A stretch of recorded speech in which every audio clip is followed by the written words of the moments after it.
शिक्षा का अधिकार अधिनियम 2009 की प्रमुख जो बातें थी हाँ कान अच्छे हाँ हेलो वह पूर्णतः अब शिक्षा का रोज पढ़ जो के बाल शिक्षा हैं पर केंद्रित थी।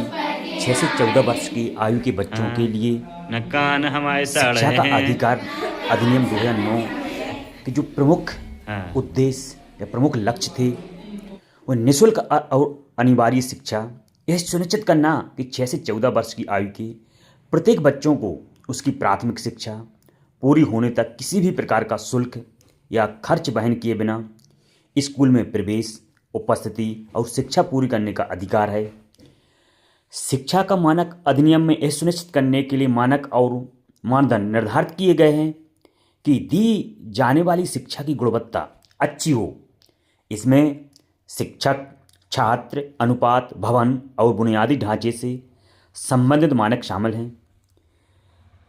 गैर प्रवेशित बच्चों के लिए विशेष प्रावधान, जो बच्चे कभी स्कूल नहीं गए या अपनी शिक्षा बीच में छोड़ दी, उन्हें उनकी आयु के अनुरूप कक्षा में प्रवेश दिलाने और उन्हें अन्य बच्चों के बराबर लाने के लिए विशेष प्रशिक्षण का प्रावधान है। निजी स्कूलों में 25% आरक्षण अधिनियम निजी गैर सहायता प्राप्त स्कूलों को भी कमजोर वर्ग और वंचित समूह के बच्चों के लिए अपनी प्रारंभिक प्रवेश स्तर की सीटों का 25% आरक्षित करने का आदेश देता है। आर्थिक दंड, आर्थिक दंड और मानसिक उत्पीड़न पर रोक। स्कूल में बच्चों को शारीरिक दंड या मानसिक उत्पीड़न देने पर सख्त रोक है। शिक्षक योग्यता, यह अधिनियम सुनिश्चित करता है कि शिक्षकों के पास उचित शैक्षणिक और व्यावसायिक योग्यता हो। जो सरकारी स्कूल के शिक्षकों के पास सबसे अच्छी डिग्रियां और क्वालिफाइड टीचर होते हैं, जो विशेष परीक्षाओं से निकलकर आते हैं या कहें तो एक छन्नी से छनकर आते हैं, तब जाकर वह सरकारी स्कूल में शिक्षक बन पाते हैं। प्रवेश के लिए स्क्रीन टेस्ट पर रोक। किसी भी बच्चे को प्रवेश देने के लिए माता पिता या बच्चे का कोई स्क्रीन प्रक्रिया इंटरव्यू नहीं लिया जा सकता। लेकिन आज भी प्राइवेटों में बड़े बड़े जो स्कूल हैं उन पर निश्चित रूप से बच्चों का भी और पालकों का भी टेस्ट लिया जाता है। लेकिन फिर भी वहाँ पर प्राइवेट में कोई रोकथाम नहीं है। सिर्फ कहाँ घुसी चली आई हो, तुम्हें पता नहीं है? सिर्फ यहाँ पर स्कूल में लड़के और उच्च जाति के लोग पढ़ सकते हैं, निम्न जाति के लोग को यहाँ पर कोई अधिकार नहीं है पढ़ने का।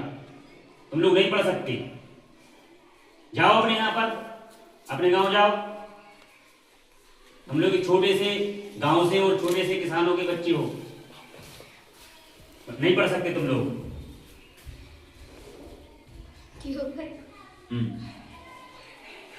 नहीं नहीं नहीं, हम क्यों नहीं पढ़ सकते? पहले था अब नहीं, ऐसा पहले था ऐसा पहले था अब नहीं है, आप नहीं कह सकते। हाँ हाँ हाँ, ये मैं तो भूल गया था। ये हमारा संविधान हमें यह अधिकार देता है कि हम हमारे सभी बच्चे, चाहे निम्न जाति को चाहे उच्च जाति को, सभी एक साथ पढ़ सकते हैं। तो सभी पढ़ सकते। बैठ जाओ सभी यहाँ पर, हाँ एक साथ बैठ जाओ थे। हाँ इस प्रकार एक साथ बैठकर सभी पढ़ रहे हैं। और ये हमें अधिकार किसने दिया? संविधान है। कौन सा अधिकार? शिक्षा का अधिकार। शिक्षा के अधिकार के अंतर्गत ही सब कुछ मिलता है।